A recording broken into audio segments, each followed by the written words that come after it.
Abused and divorced on Easter week, she collapsed in tears until a billionaire got on his knees to propose. A very warm welcome to all of you, my dear viewers. I'm your storyteller, James. Before we begin today's story, I just want to speak from the heart. Lately, I've been troubled. Some people have said my voice sounds creepy. Honestly, it's been weighing heavily on me. I started this channel to share love, emotion, and heartfelt stories with all of you. But now I find myself wondering, should I continue or should I quit? I need to hear from you in the comments. Should I stop telling stories or should I go on? I swear, if most of you want me to quit, I will. That's a promise. But if you still believe in me, in my voice, in the emotion I pour into every word, then let me know. Let me feel that support, because right now, I'm standing here with a heavy heart. But for today, I'll step into the story one more time. Easter week always carried a quiet promise of peace and renewal. But for Mona, this week would be tattooed on her soul as the moment everything fell apart. She wore an elegant, deep lavender gown that hugged her soft brown skin. Her long, curly black hair flowed in styled waves across her shoulders. She stood by the window of her apartment, hoping for something, anything to change. The warm evening light tried to comfort her, but her heart had grown too cold.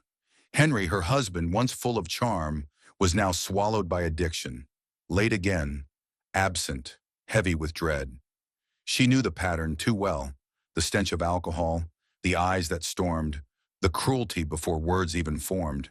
She had begged him to stop, pleaded, through lips split open, through bruises. But tonight felt final, like the universe was holding its breath.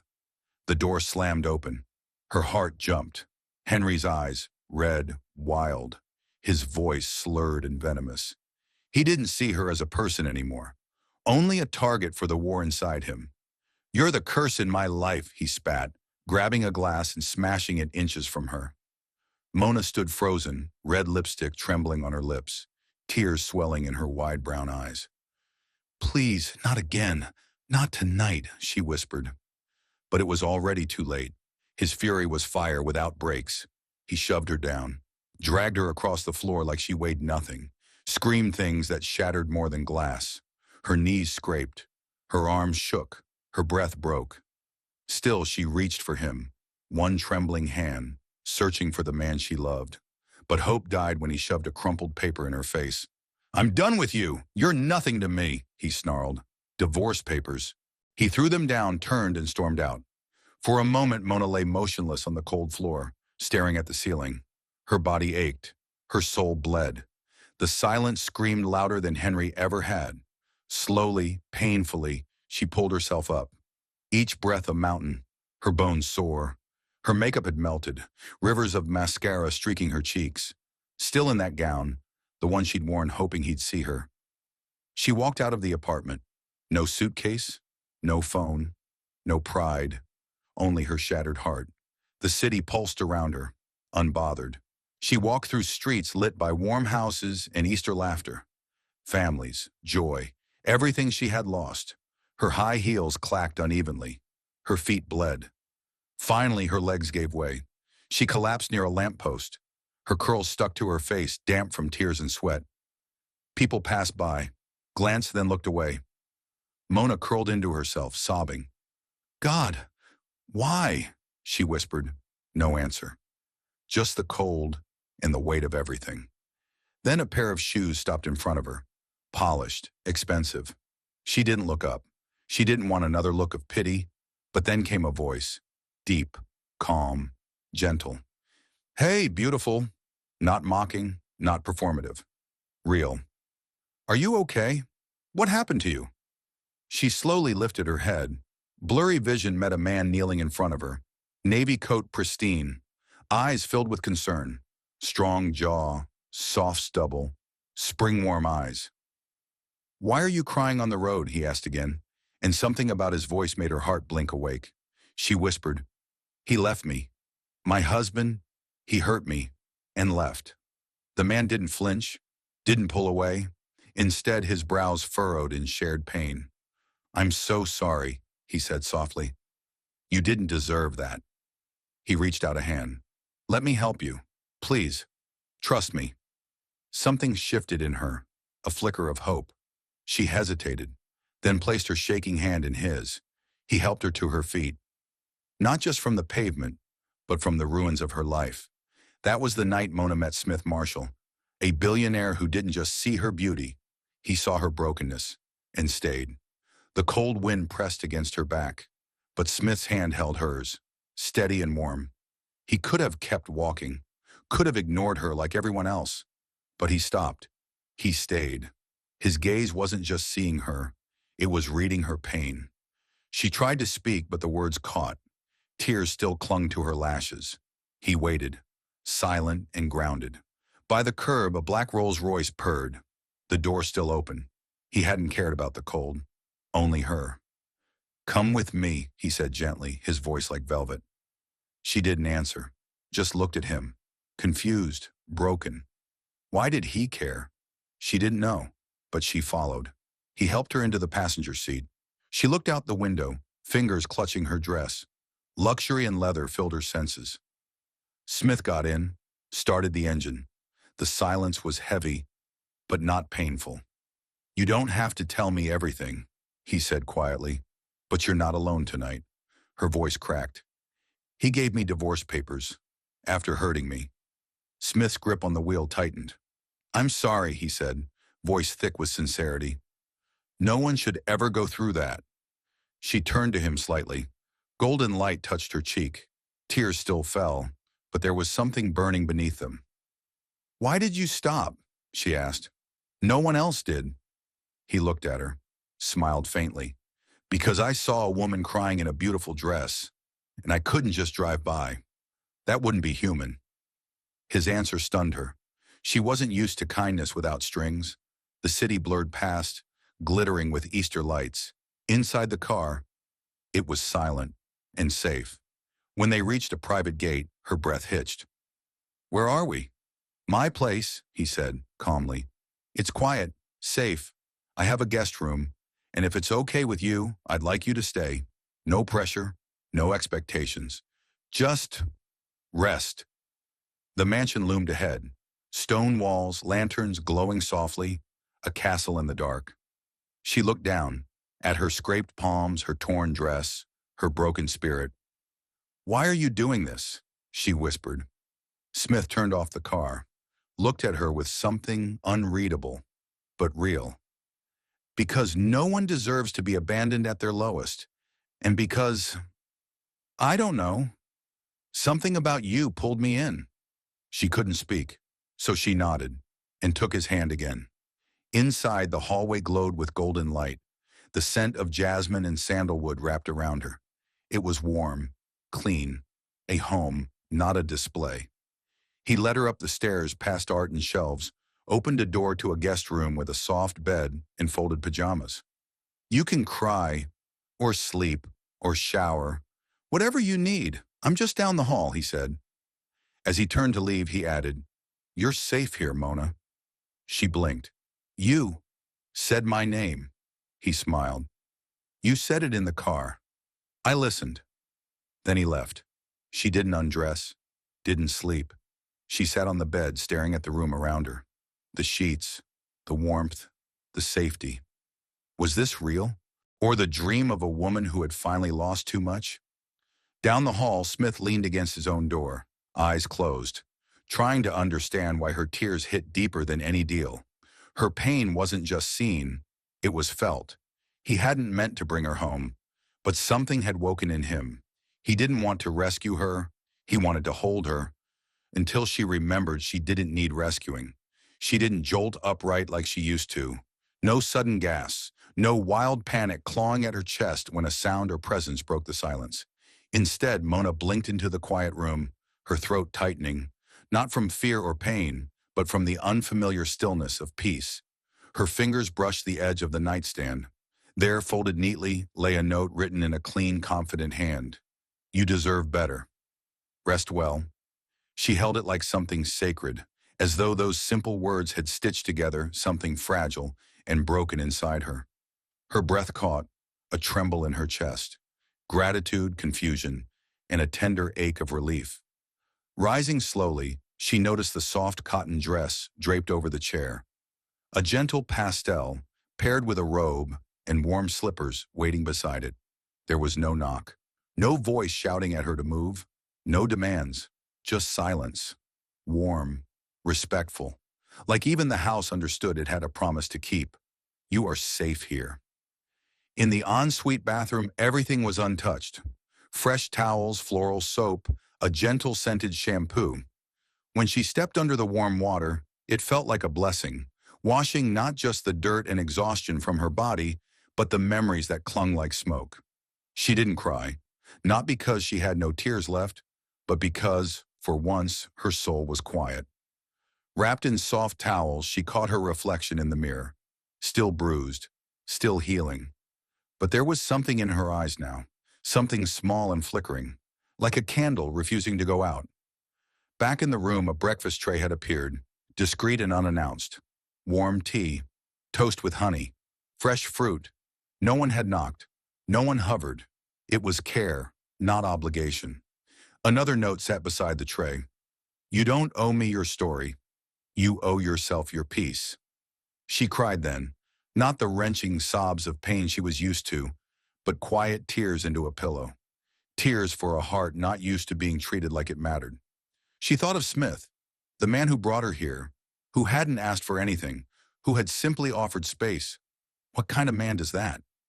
Later, when sunlight crept in, she noticed a book left on a table outside the room. Jane Eyre, and beside it, a note. You once looked like you loved stories. If you're up for it, page 42 is my favorite. She smiled, a small, startled smile. He was right. She had loved stories. They were the only places she'd once believed in love. That evening, dinner came just like breakfast. Quietly, a hearty soup, fresh bread, another note. Rest. Heal. I'll be here if you need. Day by day, the silence became comforting instead of terrifying. The house didn't echo with fear anymore. It echoed with her presence, with healing. Smith never pushed, never pried, just offered small gestures. A bouquet one morning, a jazz melody floating from another room, a note pinned gently outside her door. The sun's perfect in the garden at 3 p.m., if you feel like reading there. It was on the fifth evening, as the sky turned lavender, that he finally appeared in the library doorway. Would you, he asked, voice calm, like to join me for dinner tonight? Just dinner. Nothing formal, nothing expected. They talked about food, music, books that kept them awake at night. He never asked about her past. Instead, he asked, what kind of food reminds you of home? She blinked, surprised. Spicy lentil soup, she said. My grandmother made it on rainy days. I used to think the steam looked like dancing ghosts. Her instinct was to say no, but something in his tone softened her. She nodded. Okay. That one word was a beginning. She wore a soft blue dress, tied her curls into a gentle knot. Her hands trembled, not with fear, but with the strange anticipation of something new. The dining room was modestly lit. No grandeur, just grace. 2 places set. Candles flickered gently. You look lovely, he said as he pulled out her chair. I'm glad you came. She murmured a quiet thanks and sat, unsure where to place her hands. Do you like mushroom risotto? He asked with a sheepish smile. It's one of the only things I can cook decently. I guess I'm about to find out, she said and smiled. Over the meal, he told her about the time he burned his first risotto, trying to impress a business partner who never showed up. She chuckled, then laughed, an honest, unguarded laugh that startled even her. She covered her mouth instantly. I'm sorry, she whispered. I haven't laughed in a while. Smith leaned in slightly, his expression warm. Then that laugh is worth more than gold. Smith smiled. Next time it rains, I'm getting a recipe. We'll make a pot of dancing ghosts. She laughed again, not because everything was fixed, but because something had shifted. Pain still lived in her, but now it sat in the corner, making space for joy. Later, they moved near the fire. No pressure, no deep questions, just music. He brought out a small vinyl player and put on old jazz.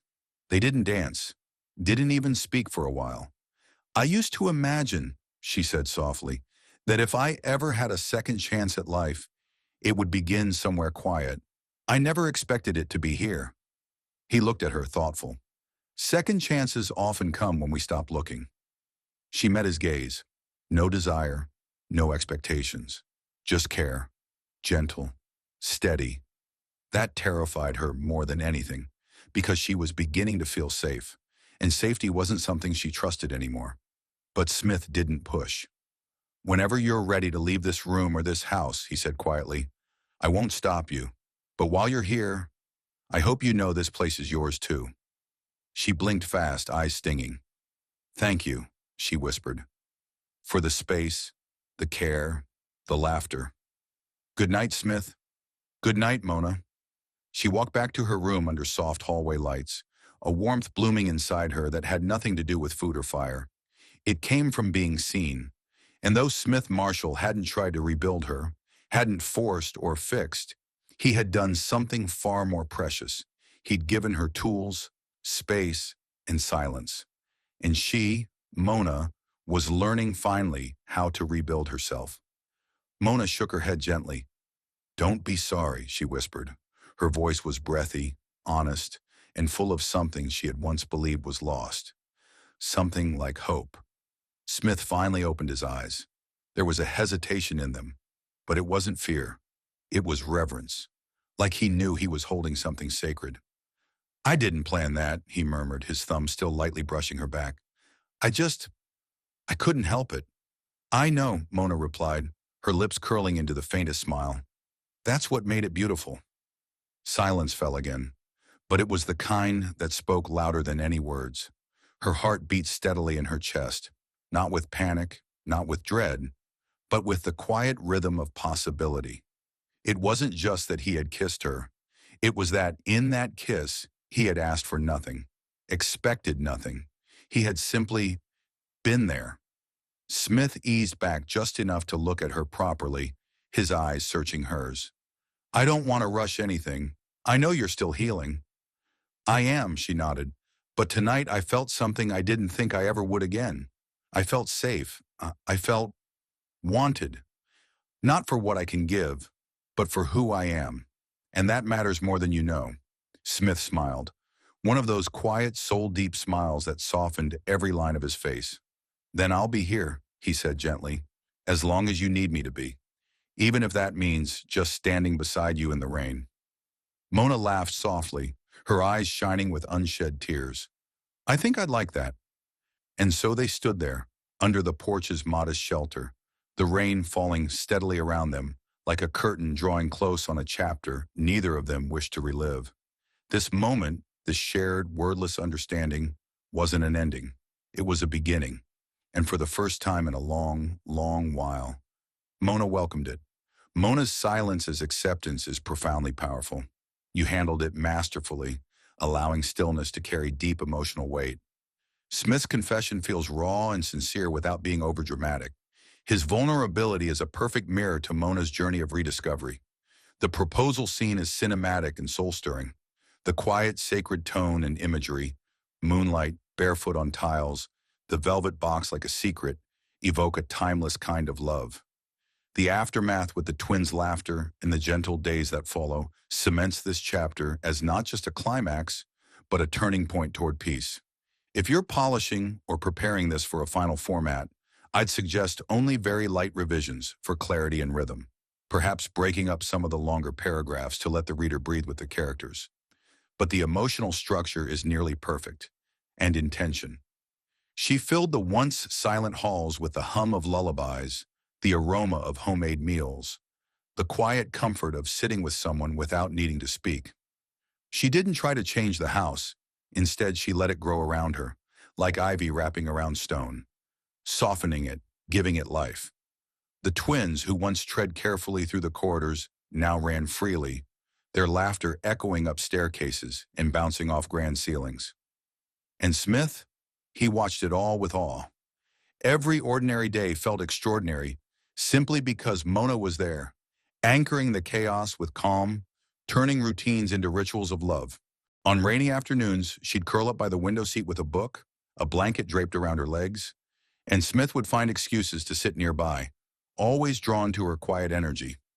On sunny weekends, they'd take the twins into the garden, now lush with blooming life, where Smith had helped plant Mona's favorite flowers as a surprise. They'd have picnics on the grass, sticky fingers and juice-stained smiles, and in those moments, time seemed to forget itself. They were building something, not just a life, but a legacy of love. Sometimes at night, Mona would wake and watch Smith sleep, much like she had in the cabin, her hand resting gently on his chest, feeling the steady thump that reminded her, this is real. He wasn't a dream. He was her answered prayer, the calm after every storm. And when storms did come, because life was still life, they faced them together. They held each other tighter.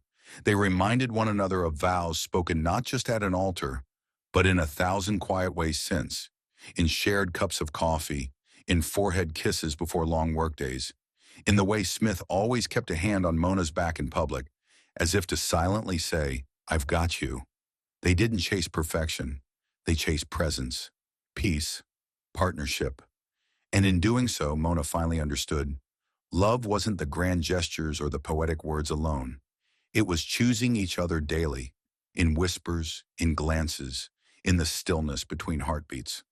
It was Smith wiping flour off her cheek in the kitchen. It was Mona bandaging his finger after a clumsy attempt to fix a light bulb. It was a life made sacred by the smallest, most consistent forms of grace. Their story wasn't a fairy tale. It was better. It was real. The mansion had transformed. Where once silence echoed through grand cold halls, there was now warmth, soft music, the glow of candles, shared stories, and slow dancing under fairy lights in the garden. Mona had begun painting again. Her art room, once dormant and cluttered with untouched supplies, now pulsed with color and life. Each canvas bloomed with the emotions she had never found words for. Hope, healing, and happiness splashed in vibrant hues. Smith often wandered in under the pretense of tidying, but really he just wanted to be near her.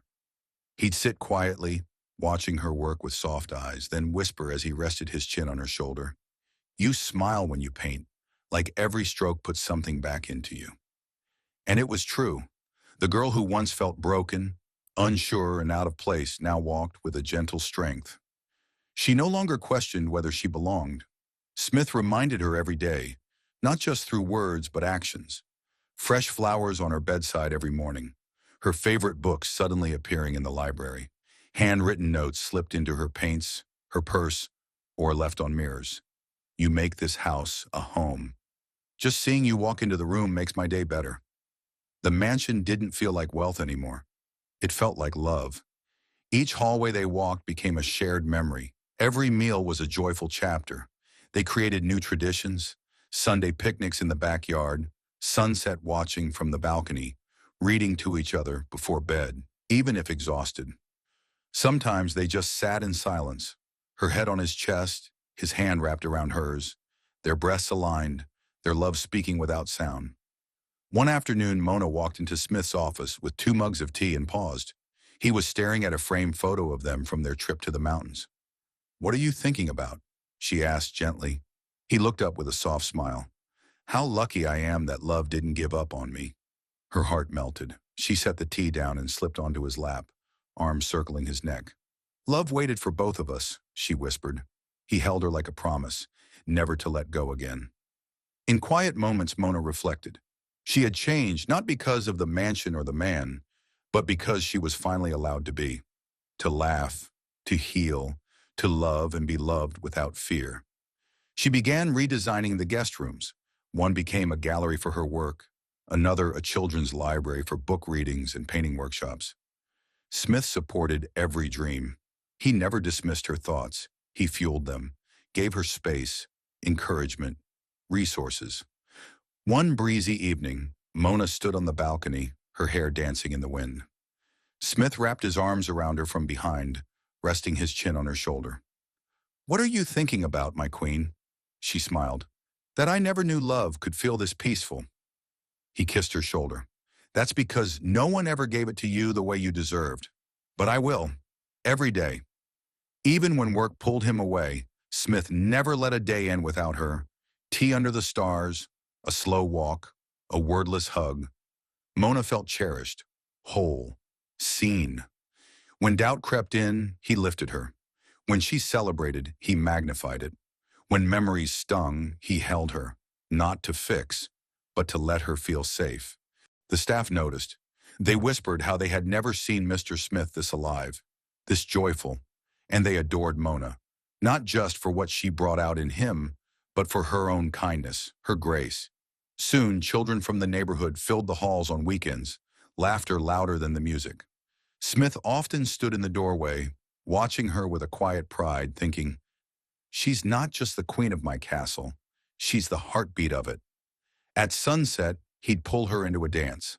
Sometimes in the garden, sometimes the kitchen, sometimes a hallway, holding her like she was made of sunlight. "You are the best thing that ever happened to me," he'd whisper, and each time it meant even more. Mona, once uncertain and fragile, now glowed with a strength that came from being loved right, and she gave it back tenfold. She painted hope. She gave children a space to dream. The mansion no longer stood as a monument to isolation. It pulsed with memory, laughter, meaning. She didn't rule by title. She was queen by the way Smith looked at her like a miracle, and by how she moved through the halls now with purpose and peace. One morning, golden light filtered through the curtains as Mona stood before the mirror, wrapped in silk. She studied her reflection, not for beauty, but for the transformation. Her eyes sparkled. Her soul felt quiet. Smith appeared behind her, arms sliding around her waist. He kissed her shoulder and met her eyes in the mirror. "You gave me a reason to love deeper," he whispered. She turned and wrapped herself around him. In his arms, time disappeared. She remembered everything, the tears, the winters, the silent battles, and knew she had made it. "You've blossomed," he said. "Watching you become yourself has been the greatest joy of my life." She cupped his cheek, whispering, "You didn't save me. You reminded me I was worth saving." That morning was slow. Tea on the balcony, a shared blanket, her painting, his reading, quiet glances full of disbelief that this love was real. Later, walking through the garden, Mona hummed a forgotten tune. Smith stopped at a corner and pulled out a folded paper. "I wrote this the night I realized I loved you." She read it, simple, honest, full of truths she had longed for. "You've given me the life I prayed for," she said, voice trembling. "No, love," he replied. "You built it. I just held your hand." That evening, under rooftop lights and a sky kissed with lavender, they dined barefoot and laughed over awkward firsts. "Remember the tea you made?" she teased. "The one with way too much sugar?" They danced afterward. No music, but their own heartbeat rhythm. "You've changed my life," she murmured. "You've rewritten mine." Later in bed, moonlight across their skins, she whispered, "I didn't think love like this was for people like me." He caught her hand. "Now you'll never go a day without it. It's the way you see me, like I matter. You're the center of my universe. I don't need stars when I have your light." In the weeks that followed, Mona taught art to children, telling them, "You are enough." The mansion became a haven, not of power, but of compassion. Smith built her a community studio, Heart and Hue, where broken hearts found healing in color. One day a child gave her a painting, Mona and Smith beneath a heart-filled sky. "You are what love looks like," the note read. Mona cried, not from sorrow, but fullness. That night she looked in the mirror and saw not just herself, but every version of her that had fought, healed, survived. Smith came behind her, again, as he always did, with a box this time. Inside, a bracelet engraved, "From Tears to Forever." "To remind you," he said, fastening it, "no tear was wasted. They all led you here, to me, to this, to forever." They curled into each other, hearts in rhythm, love in bloom. Mona no longer lived in silence, no longer survived on hope alone. She lived, she loved, she glowed, and she finally believed this was the love she always deserved.